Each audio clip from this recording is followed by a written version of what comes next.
Yo, what's good, everybody? This is your boy Boscov. Welcome back to Boscov Plays, here with another topic video for you silly hoes, man. Hey, Injustice 2.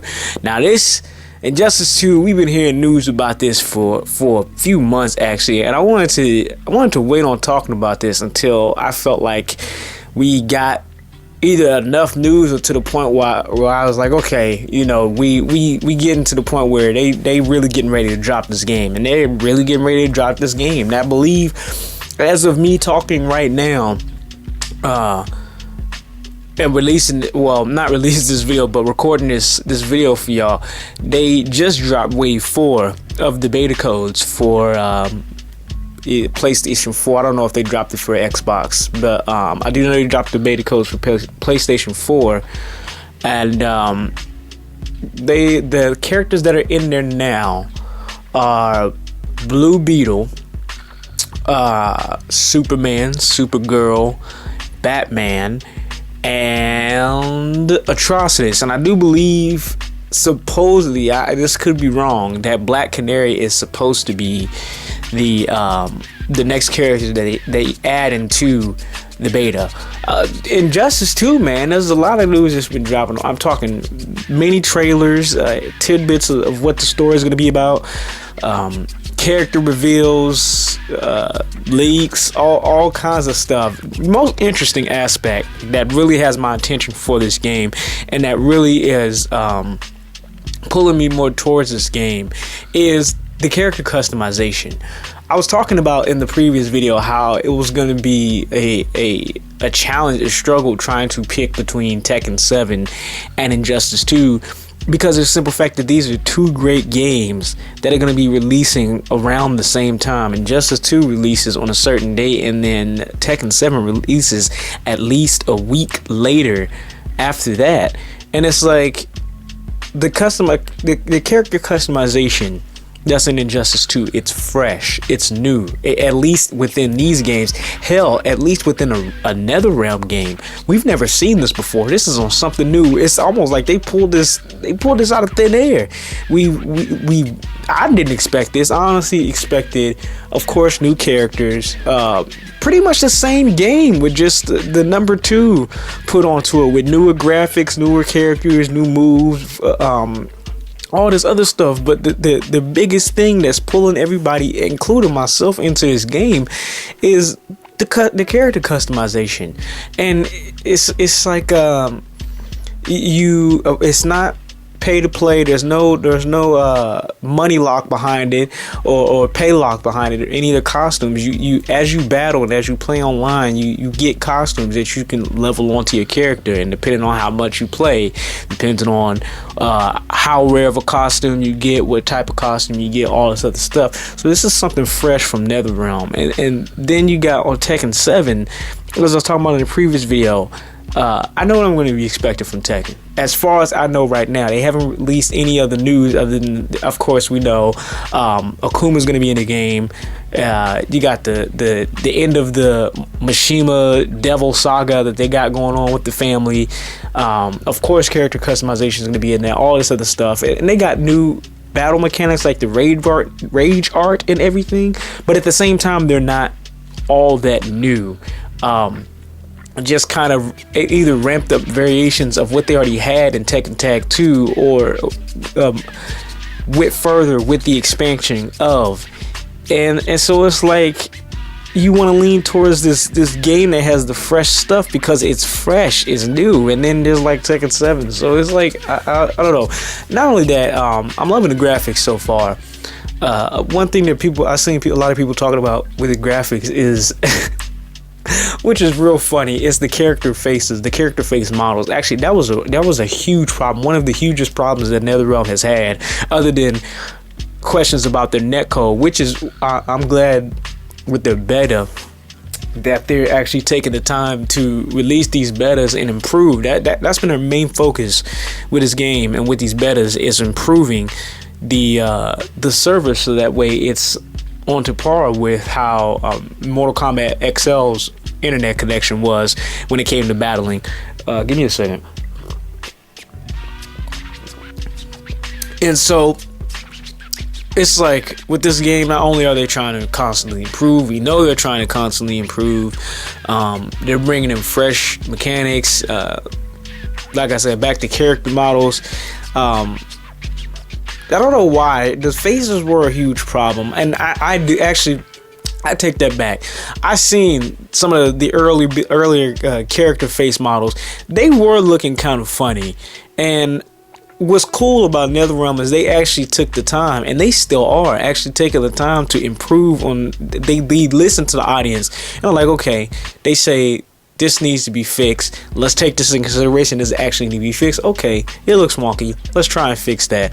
And they go in and they fixed it up. I mean, even in the most recent builds, from what I've seen, I know everybody, the biggest face problem was Supergirl's.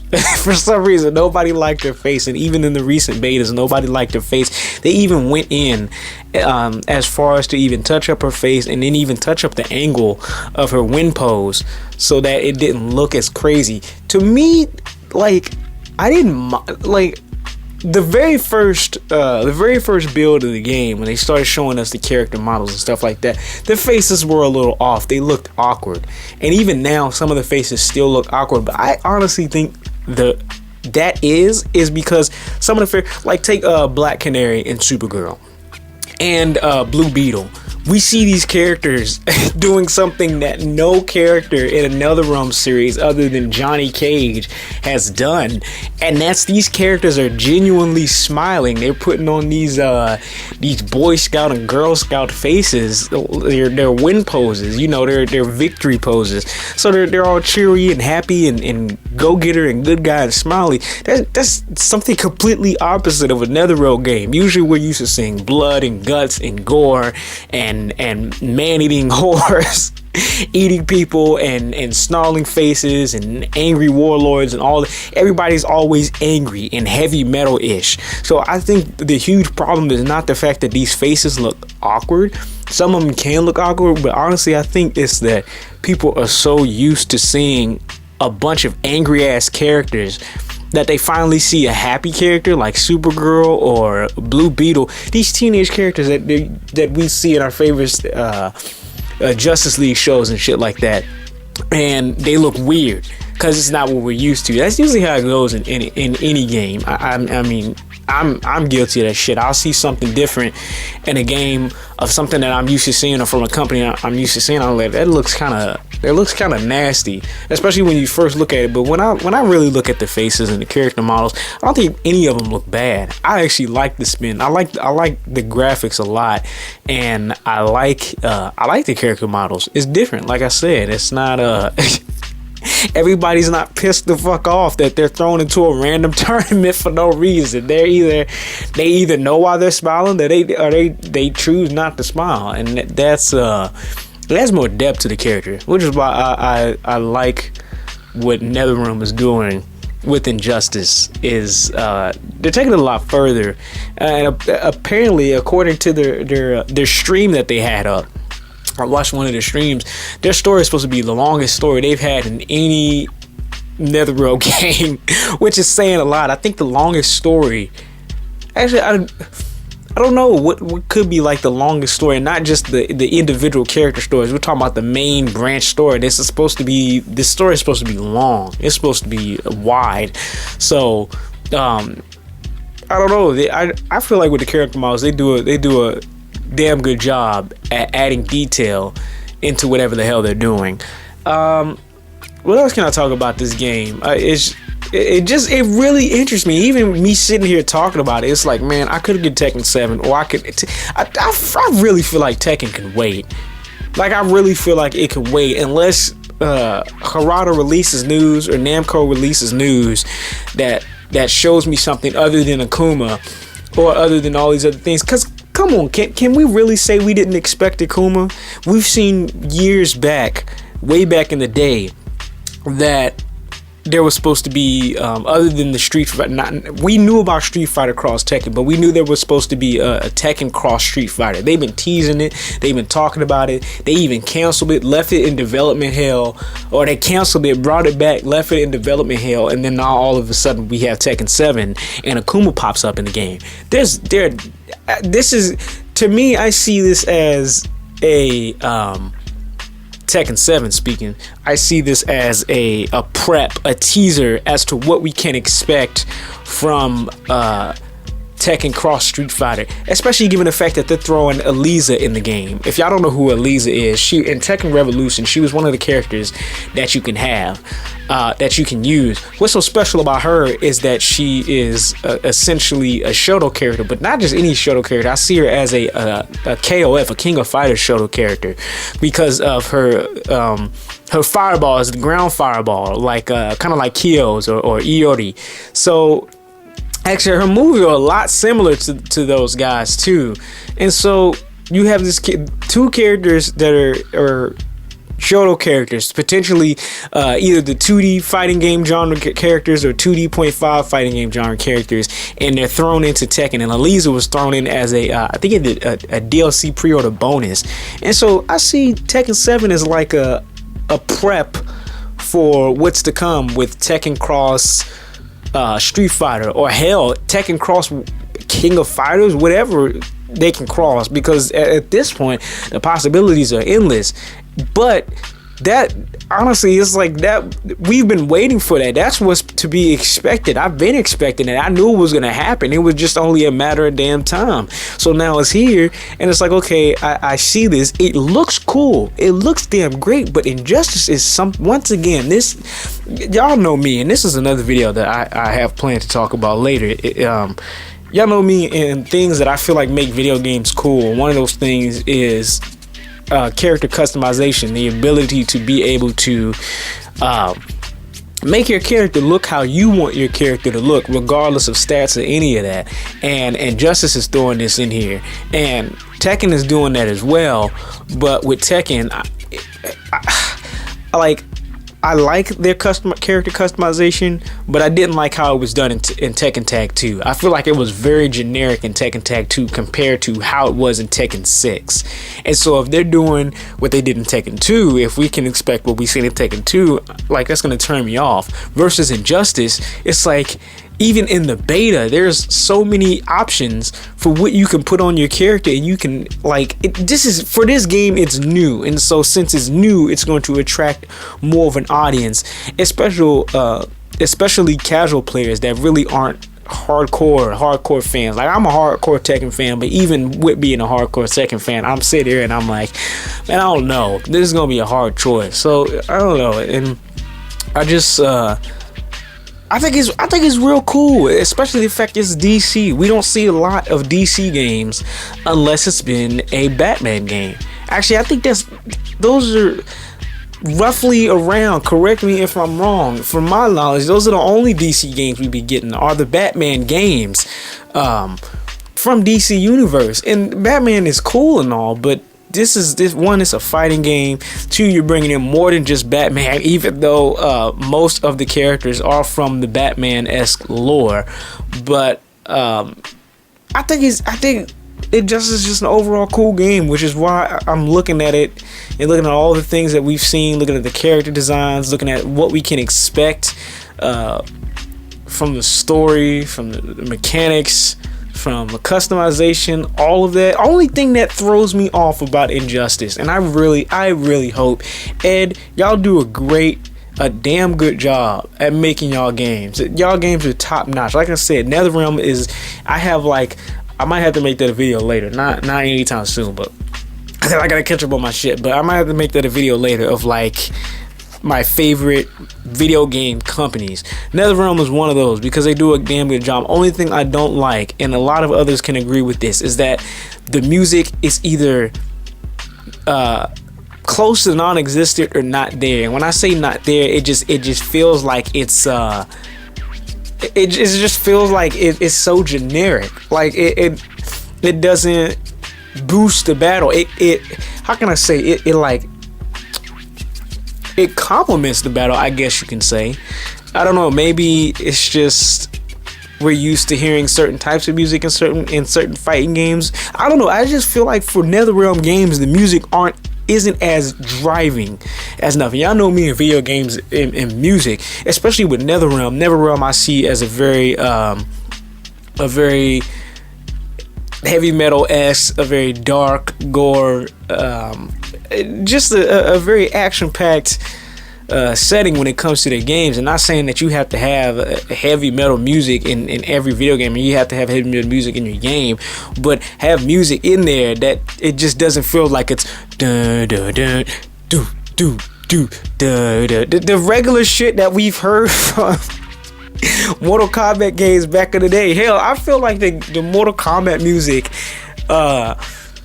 back in the old days, like the very first Mortal Kombat 1 through 3, I felt like the music in those games were more hyped than the games that we've been getting recently from NetherRealm. That's the only thing that's been throwing me off. Other than that, and then another thing too, I haven't played the beta. I've only seen clips of it. I've only seen the streams that they've been posting on NetherRealm Twitch stream. Another thing, I'm gonna say this, and then I think I'll be done with this video, is the audio levels are real jacked up right now for some reason. I don't. Maybe they're fixing this. I don't know what's going on. And the reason I know this is because I got two I got two heavy ass speakers, and when those, like, it's like weird. It's like I don't know, the music is there, and then like the audio, it comes out very like super distorted and super loud and weird, especially the sound effects, the vocals, all of that. It just sounds like they're turned all the fucking way up. As if somebody in there, either they couldn't hear the shit, or I don't know what. I hope that gets fixed. That'll be a big turn off. I would hate for it to sound like where we took a step back like 12 years back in the past, because y'all know, for some reason, especially back in the past, like with PS2 games and things like that, the audio levels on those games were all the way messed up. Like the worst example, especially because I played on a Throwback Thursday, is God of War. The audio levels are like, they're blasting to where, if y'all know anything about audio or engineering and any of that shit, the levels, when they hit the walls, the walls of the audio bar, you know that shit is loud. And it's like, I feel like that's what it does with Injustice. I hope they fix that. Because right now it's looking like a top-notch game, and that would just throw everything off. Is how fucked up the audio is right now. But as far as that goes, man, this is looking like a great game. I do hope I get a chance to get my hands on the beta. If I do, you already know I'll be streaming that.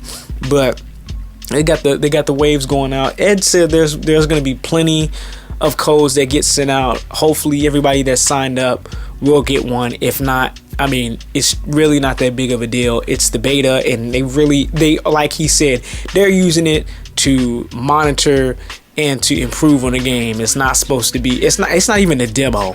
It's just what can we take from the community, and how can we improve upon what we've presented to them, and what they're reciprocating back to us, type of deal. So I'm curious to see where this game goes. Hopefully they don't reveal too much as far as characters and story, because I would like to be surprised. Only thing I have to say, if I had to have a wish list in there, hopefully we get to see all of the Teen Titans, and Lobo as characters that are in there. It's about time they're due. About time they come back. And I know that Cyborg and Raven were in there, but we were still missing Starfire and Beast Boy. That's all I ask. Even if they're DLC characters, I'd still be okay with that. But I know Ed is gonna surprise us. He usually does a damn good job at surprising community with a bunch of characters, and especially with all these rumors and shit, and him teasing Spawn going around. That's gonna be epic and crazy as hell. If so, that's gonna make me want to get this game even more. But let me know what you guys think about this in the comment box down below. Definitely share this and get this going, get this conversation going, because Injustice 2, man, it's out there, it's doing its damn thing. And as far as the competition, or what game I would want to choose between Tekken and 7, right now it's looking like Injustice 2. That's some real shit. So, hey man, y'all gonna do y'all thing. This been your boy Boscov. Y'all already know what it is. Keep them schlongs long, them clits tight. I will see you silly hoggles on the flip one. Peace.